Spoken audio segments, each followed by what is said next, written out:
E quando o caso é borderline, sem o psiquiatra saber direito o que é?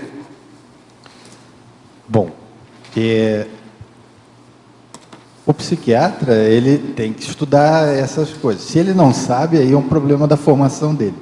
Mas a questão do borderline, pelo nome que a patologia diz, ele quer dizer fronteiriço. Então, são pessoas que têm um diagnóstico onde elas transitam por várias patologias sem se fixar em nenhuma, e isso é um transtorno de personalidade. Ele é um pouco diferente dos transtornos considerados de eixo 1, como a gente diz, que são os transtornos tipo depressão, transtornos psicóticos.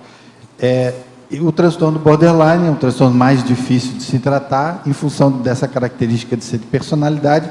Então, tem mais a ver com a maneira de ser do indivíduo, o jeito, e, do ponto de vista consciencial, a gente sabe que isso é uma coisa que o indivíduo deve trazer de outras série X, né? Então, é um pouco mais complexo, mas possível de tratar. Eu acho que isso é uma mensagem que a gente tem que deixar aqui hoje. Tudo é passível de tratamento, né? O processo da cura, ou melhor, da autocura, a gente vai ter que considerar em cada caso. Enfatologia, página 2, 7ª linha. Quais poderiam ser as evidências quanto à interpreensão no erro diagnóstico e, consequentemente, terapêutico de outros colegas? Quem está falando é o médico que está perguntando. Bom, a interpreensão no erro diagnóstico. Veja, o médico, de uma maneira geral, ele é formado para poder fazer diagnóstico. Se o diagnóstico ele está incorreto, né?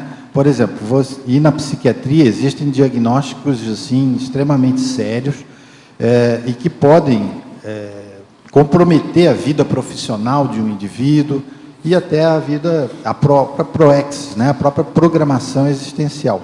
Então, se o indivíduo ele não está seguro, ele dá quase como um veredito, né, em função da patologia que a pessoa apresenta, ele pode estar, sim, incorrendo em situações bastante complexas, e, além disso, não é simplesmente pelos diagnósticos, mas os tratamentos errados, né, existe o que a gente chama de iatrogenia, quando os médicos, promovem mais dano do que a remissão das patologias.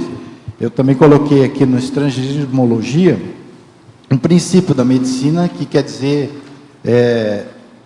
em primeiro lugar, não fazer o mal, né? Não piorar a situação. Está ali na Estrangeirismologia, que é um princípio bem antigo, segundo o que se tem de nota, e a gente tem que cuidar, porque muitas vezes, na boa intenção, a gente acaba se atrapalhando. Precisa ter boa intenção, mas muito mais discernimento.